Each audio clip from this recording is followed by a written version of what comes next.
Olá, amigos de todo o Brasil, bem-vindo, bem-vinda ao Ponto 3. Nos próximos 30 minutos, o nosso assunto é a campanha Fevereiro Roxo e a campanha Fevereiro Laranja. Duas importantes mobilizações na área da saúde que estão acontecendo nesse mês e que com certeza vai interessar a você que nos acompanha agora. A campanha Fevereiro Roxo é dedicada ao combate do lúpus, da fibromialgia e do mal de Alzheimer. E a campanha Fevereiro Laranja recorda o combate à leucemia. São doenças que boa parte da população ainda tem pouco conhecimento, mas que exigem atenção, pois algumas delas não têm cura e exigem um tratamento contínuo e rigoroso. Porém, isso não significa necessariamente que nada pode ser feito em relação ao controle dessas doenças. Por isso, no programa de hoje, queremos saber de que forma o Serviço Público de Saúde oferece atendimento para a população no Brasil nessas áreas. O que se pode fazer para a prevenção dessas doenças? Como a pessoa e a família devem conviver com essas doenças no seu cotidiano? E para nos ajudar a compreender esses assuntos, nós recebemos o Ricardo Machado Xavier, que é presidente da Sociedade Brasileira de Reumatologia e professor titular da Faculdade de Medicina da Universidade Federal do Rio Grande do Sul. É de lá que ele fala conosco. Boa noite, Ricardo. Diego, boa noite a todos os espectadores aí da TV Pai Eterno. É um prazer, é uma satisfação muito grande estar aqui hoje com vocês. Muito obrigado por sua participação e também está conectado conosco o Roberto Ribeiro de Moura, que é especialista em psicologia da saúde hospitalar e especialista em dor, e também é o responsável técnico pelo serviço de psicologia da Santa Casa de Misericórdia de Goiânia. E o Roberto fala conosco de Goiás. Boa noite, Roberto. Boa noite. É uma grata satisfação estar com vocês, da TV Pai Eterno, pessoal tão abençoado, tão querido. Muito bom contribuir nessa entrevista com vocês. Muito bem, com certeza todos esses temas, todas essas enfermidades, essas doenças que nós vamos abordar aqui são de interesse do nosso público e vamos procurar falar pelo menos um pouquinho de cada uma delas para despertar o interesse e a curiosidade das pessoas em procurar saber mais. E eu quero começar falando sobre o lúpus. Ricardo, os dados da Sociedade Brasileira de Reumatologia, que você preside, estimam que 65 mil pessoas têm o diagnóstico de lúpus todo ano, e na sua maioria, mulheres. Então, para as pessoas que não conhecem, o que é o lúpus e quais são os sintomas que as pessoas precisam ficar atentas? Muito bem, Diego. O lúpus eritematoso sistêmico é uma doença de caráter autoimune, ou seja, há uma alteração do sistema imunológico que deveria estar nos protegendo contra agentes invasores, né, como nos protege, como o Covid, né, e a função da gente estar fazendo as vacinas. Mas, em alguns pacientes, esse sistema imunológico ele fica desequilibrado e passa a atacar o próprio corpo, o nosso próprio corpo, fica alvo desses anticorpos que são produzidos. E aí, então, o paciente passa a ter lesões em várias partes do corpo, né, processos inflamatórios, e se não tratado esses processos inflamatórios no lúpus, realmente eles podem levar a lesões graves, a perda de função de órgãos, como, por exemplo, perda de função do rim, ou mesmo de órgãos vitais, coração, e por isso, então, que esses pacientes devem ser acompanhados e tratados adequadamente. É uma doença assim que tem muitas manifestações, né, como qualquer parte do corpo pode ser alvo do lúpus eritematoso sistêmico, e a gente até costuma dizer que não existe dois pacientes com lúpus que sejam com mesmas manifestações clínicas. Mas, vamos dizer, se for para destacar algumas mais importantes, a gente sempre tem que falar na questão da pele, né, então faz manchas na pele, tem uma sensibilidade forte ao sol, né, então qualquer raio de sol faz lesões de pele, e tem dores nas articulações. Mas essas dores, as articulações podem ficar inflamadas, inchadas, e também pode ter cansaço, fadiga, mal-estar geral. E como foi dito, né, porque, Diego, é uma doença que afeta muito mais as mulheres do que os homens. Se estima, assim, 10 mulheres para cada homem. Interessante o senhor falar dessa diversidade dos sintomas, porque eu conheço uma pessoa que tem lúpus e ela tem pouca saliva e ela não tem lágrimas, então ela tem problemas também, digamos, das secreções do corpo. Também é um sintoma muito comum? É um sintoma bastante comum do lúpus eritematoso sistêmico. Isso é devido também ao próprio sistema autoimune estar atacando as glândulas que fazem a lágrima e as glândulas que fazem a saliva. Então, por isso que a paciente fica com essa sintomatologia de olho seco, né, esse ressecamento no olho, e na boca e na pele também. Esses pacientes podem ter esse ressecamento. Como eu falei, onde for o alvo dos anticorpos, né, dessa resposta imunológica alterada ao lúpus, vai ser a manifestação. Então, pode afetar rins, por exemplo, pode afetar coração, pulmão, cérebro. Todos eles são potenciais alvos do lúpus eritematoso sistêmico, que pode, em alguns pacientes, ser uma doença bem leve, né, um desconforto articular, um pouco de cansaço, né. Em outros pacientes, pode ser realmente muito grave, com perda de função dos órgãos chaves. E é possível prevenir essa doença? Prevenir, a gente ainda não tem nada comprovado que possa fazê-lo, né? Se acredita que sempre hábitos de vida saudável, né, exercícios, evitar fumar, são coisas que ajudam nos pacientes. O mais importante é realmente no desenvolvimento dos sintomas, qualquer coisa que dê dores nas juntas, que o paciente se sinta cansado, amolado, ele deve procurar um médico. Muitas vezes, pelas manchas de pele, os médicos estão preparados para reconhecer, mas é de fato uma doença mais rara e muitos pacientes com sintomas mais leves passam desapercebido e a doença pode se agravar. Então, realmente é importante, nas primeiras manifestações, já procurar o sistema de saúde, né, o sistema de saúde público, principalmente nas cidades maiores, né, como aí em Goiânia, está muito preparado para atender esses pacientes. Muito importante. Agora vamos falar do mal de Alzheimer, né? É uma doença neurodegenerativa progressiva que exige muita atenção e cuidado por parte das famílias. Não é só para a pessoa, mas para quem convive com a pessoa que está com o mal de Alzheimer. Roberto, um dado interessante divulgado numa matéria da Agência Brasil diz que são 100 mil novos casos de Alzheimer registrados no Brasil a cada ano. Então, está se tornando cada vez mais comum. Meu pai, ele não tem o Alzheimer, mas ele tem uma doença que, se a gente não cuidar, não acompanhar, ela pode desenvolver o mal de Alzheimer, né? É a explicação do médico que o acompanha. Então, quais são os sinais dessa doença que as pessoas têm que estar atentas, se ela está se tornando presente na vida da pessoa, e os cuidados que são exigidos das famílias para compreender essa situação que essa pessoa assume para o restante da sua vida? Bom, se a gente for falar, né, de alguns dados também importantíssimos, né, no envolvimento também não só do doente que está acometido, né, dessa doença, mas também a participação da família, né, nesse processo de adoecimento, né? A gente entende-se que quando adoece não é só a família, não é só o paciente que adoece, né? A família também entra com um processo de perda, né? Luto pela perda de saúde de quem a gente mais gosta. E aí tem aí uns dados muito importantes, né?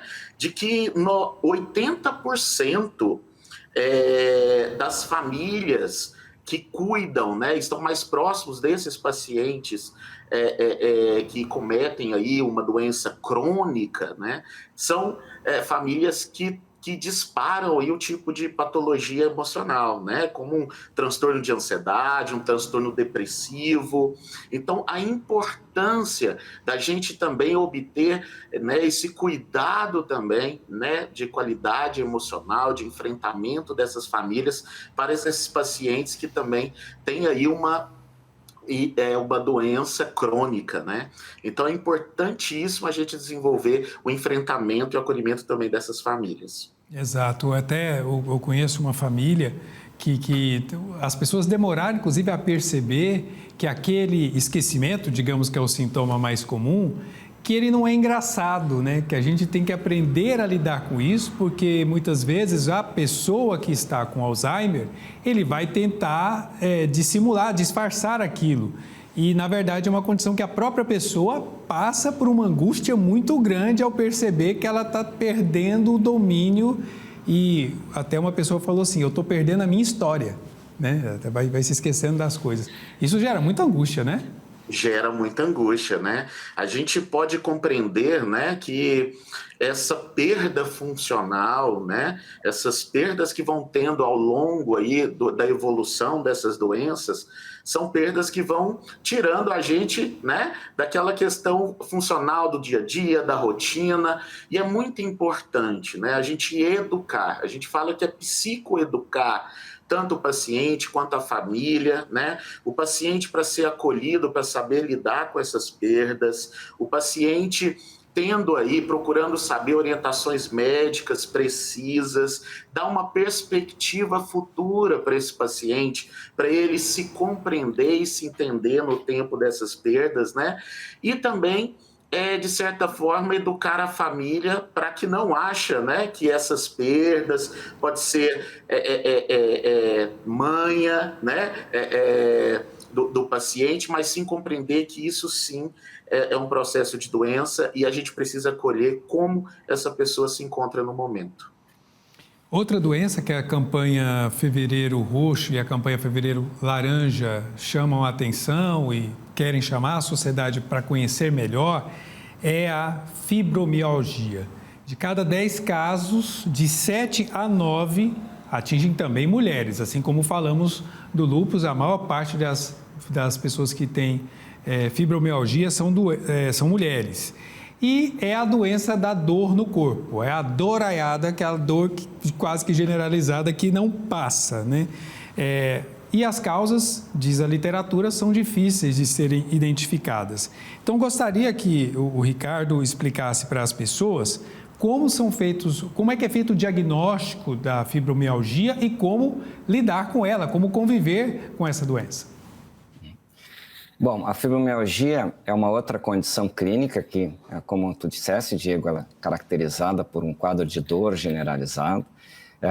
Junto com essa dor vem uma série de outros sintomas que também causam incapacidade, causam desconforto ao paciente, como cansaço, ele se sente cansado o dia inteiro, acorda já cansado, ele não dorme bem à noite, ele tem distúrbios de humor, que pode ser até depressão, ansiedade.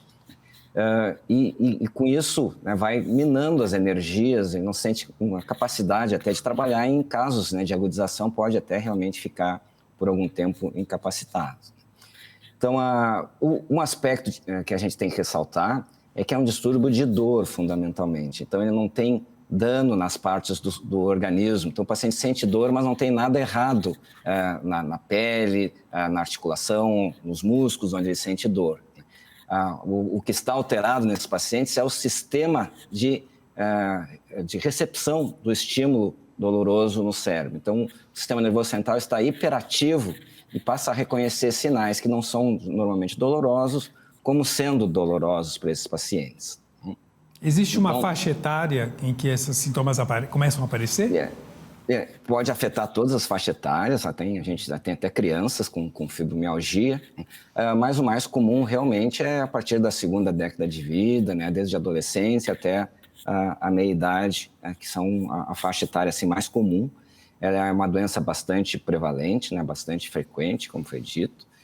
E o aspecto que é importante destacar é que, diferentemente do lúpus, que a gente mencionou anteriormente, não há nenhuma lesão nos órgãos. Então, assim, não é uma doença que compromete, que põe em risco a vida do paciente, ou que vai fazer ele perder a função de um rim, ou que vai ter uma deformidade nas articulações.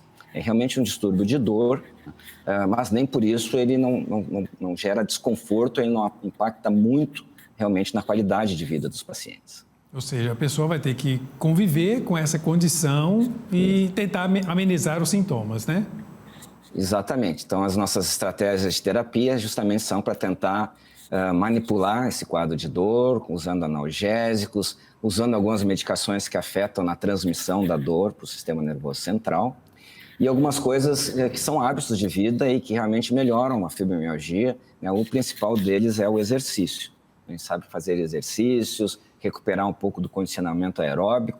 É muito difícil no início, né, do paciente, do tratamento, porque o paciente se sente muito fatigado, ele é muito resistente, mas é uma coisa que, se ele fizer disciplinadamente, a gente vai observar que com o tempo vai amenizando esses sintomas, aí ele aprende a conviver com a doença com algum grau de dor pela sua vida, né? E com isso tem uma qualidade de vida bastante razoável. Agora, vou falar de outra doença que é também chamada atenção nas campanhas desse mês de fevereiro, é a leucemia. Já é uma doença mais conhecida, talvez, de todas essas que a campanha chama atenção, porque é o câncer que atinge os glóbulos brancos do sangue, né? Acomete pessoas de diversas idades. No ano de 2020, foram registrados no Brasil 10 mil novos casos de leucemia. Roberto, quais são os sintomas dessa doença, os sinais e como que as pessoas podem buscar tratamento porque no caso da leucemia são muitos os casos de cura, graças a Deus, né? Onde que as pessoas buscam tratamento para a leucemia? Diego, a questão dos sintomas, eu vou deixar mais para o doutor Ricardo aí abordar isso aí com mais precisão, né? Sintomas físicos, biológicos, mas se a gente for falar das questões emocionais, né, acometidas aí para pessoas com leucemia, né, câncer, a gente pode compreender que já vem um mito já, né? Antigamente a gente olhava pelo fator aí, quando é diagnosticado, né, com leucemia, com câncer, as pessoas geralmente tinham assim, já pensava que já era um fator de morte iminente, né? E aí, com o avanço da medicina, e aí a gente pode compreender, né, que hoje o câncer já tem tratamento em alguns desses tipos de câncer, né? Desmistificar um pouco da questão do câncer ser esse perigo, né, de morte iminente. Toda vez quando um paciente entra em contato com uma má notícia, um diagnóstico de câncer, eles entram num processo de elaboração dessa perda de saúde, né? Muitas das vezes, aí com sentimentos de culpa, de um sentimento aí, às vezes, de tristeza, de raiva com a vida, de raiva com algum processo, uma angústia muito grande, né? Porque geralmente essas pessoas entram em contato com um diagnóstico que realmente é um diagnóstico difícil de se lidar, né? Mas, ao mesmo tempo, quando isso é feito com um acolhimento humanizado, quando é feito dando uma perspectiva futura de tratamento para esses pacientes, e quando eles também têm enfrentamentos positivos, tanto cognitivos, comportamentais, aderindo ao tratamento, são pacientes que têm aí uma probabilidade muito grande, né, de sair desse contexto. E aí agora, então, o doutor Ricardo vai detalhar um pouco os sintomas, então, da leucemia, os sinais que as pessoas precisam ficar atentas. Acho que os sinais são um pouco variados. O mais comum é o paciente desenvolver anemia, né? Então ele ficar pálido, os sintomas de anemia, né? ter fraqueza, ter cansaço fácil, pode ter palpitações, né? O coração fica batendo mais rápido. Ocasionalmente, esses pacientes também ficam mais, como afeta os glóbulos brancos, né, que são da nossa defesa, então os pacientes ficam mais suscetíveis a infecções, então eles começam a pegar infecções de maneira que não é usual para esse paciente, né, pegar uma gripe atrás da outra, uma gripe vira uma pneumonia, né? Outros sintomas são sangramentos, né, pode afetar as plaquetas, então a coagulação fica alterada, o paciente pode fazer sangramentos ou manchas roxas no corpo, né, hematomas que surgem assim, sem nenhuma explicação. E onde é mais rapidamente detectado é, às vezes, um exame de sangue alterado. Então, às vezes, o paciente vai lá uma suspeita de anemia, porque o médico olhou que está um pouco pálido, o familiar olhou, está muito branco, e faz um exame de sangue, e lá, então, se detecta essas células de caráter maligno, e quanto mais precocemente tratado, também, maiores são as chances de cura desse paciente. Então, a leucemia realmente, apesar de ser um câncer, de ser uma doença maligna, é uma das doenças que tem muita chance a gente tem muita estratégia de tratamento, e com muitos casos, com percentual alto de chance de cura para esses pacientes, conforme o estágio. E, é claro, tem diferentes tipos, né, de leucemia, que também cada umas são mais boazinhas, ou são um pouco mais difíceis de tratar.